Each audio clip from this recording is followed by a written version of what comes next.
Yo, what's up, people? It's me, Rico Rich, back again. Hope everyone enjoyed their New Year's and stuff. Brand new year, 2008. Can't believe it. It's here. Um, Doing another response vlog, vlog, whatever you want to call it. This time, I meant to do this a couple months back, but I've been busy with other things and just now kind of catching up to it. So I'm responding to the video of African Americans versus Caribbean Americans, or something to that effect.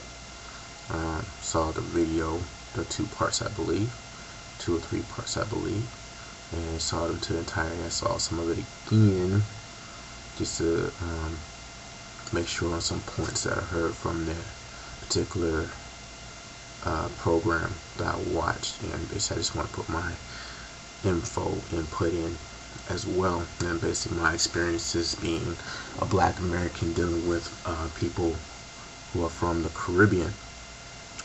Myself, I do have Caribbean descended friends, good and bad. I had good and bad experiences with when it dealt with various things like culture related or politics or whatever.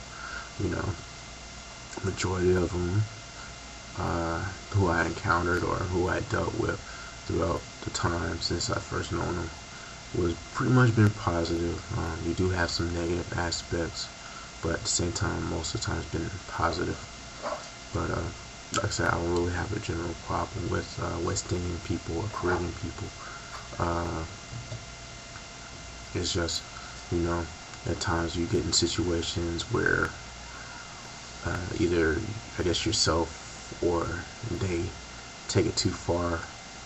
You might have a situation, you might say something that might be too stereotypically offensive to them, or I don't know, like you do have someone that says, "Oh, I'm not African American," or "I'm not Black," I'm not one of those people.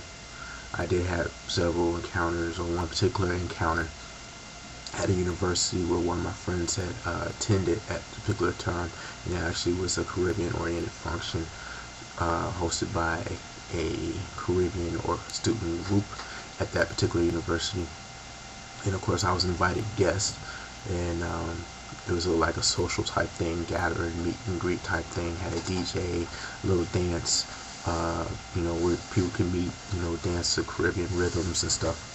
And majority of the people were, of course, Caribbean descent, or directly from the Caribbean, Jamaican, Trinidadian, Guadeloupe, or and one particular person, I think he was Jamaican, had said a couple of comments while I was on the dance floor, because some of us, not everybody danced on the dance floor, some of them were actually sitting down chilling.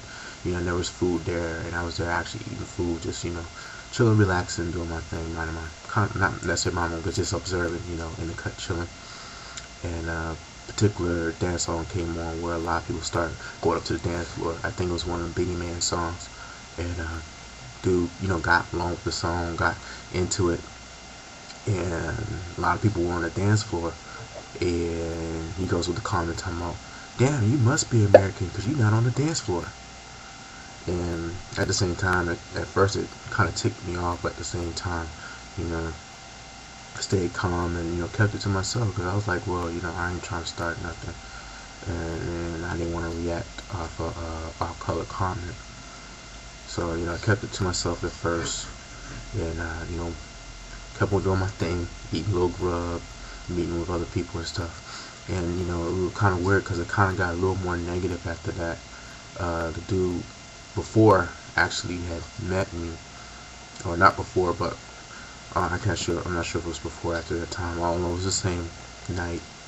I finally kind of met up with him in person, and he thought I was from the islands, or he thought I was like most of the people in the building, from the islands. And he asked me what island I'm from. I was like, no, I'm not from the islands. "Oh, so you from here?" Being from here in the United States. And I was like, "Yeah, I'm from here." "Oh, so you one of those? You from here? Okay." Then I was like, okay, but I wasn't really bothered in particular. But I had when certain things kind of deja vu on you remember stuff like that. And I met other people, from other places, and a lot of them had a negative feeling about my country. And of course, that's their opinion and stuff. I'm not gonna sit there and be like, well, I'm not gonna sit there and dispute anybody. Plus, I don't come looking for that. Not in that particular occasion, anyway. Also, took account of why they said what they said at the same time. But at the same time, I had to ask some questions myself to them. I said, man, it's a lot of flags around here. Oh, that's because we have pride in our country. I was like, okay, yeah, that's fine. We have pride in our country too. And like I said, I like West Indian, Caribbean culture. I have West Indian music, Caribbean music, soca, reggae. I don't have a lot of it, but I'm very aware. I know the big names like, Bob Marley, Sean Paul, Shabba Ranks, various others that I could really think on top of my head. Various songs that I like that I play periodically. And I do go to West Indian carnivals whenever they have them. They have one in Atlanta that I try to go to periodically whenever it comes around town and stuff. And of course, growing up in Atlanta, there's not a lot of West Indian people compared to places like Miami or New York or even up in Canada. But you do have a decent amount of people down there. And they do their thing. They got the restaurants, they got the little culture centers or whatever, and it is all in love. And I always thought, well, one particular occasion, I was talking with a girl from U.S. Virgin Islands, and she was talking about one of the Caribbean carnivals that was coming up in Atlanta. And actually, this was not too long ago, a couple years ago, and at first I thought we were talking about the same carnival. That particular year, it was two carnivals that happened on the same day in two different locations that I didn't know. And I think she kind of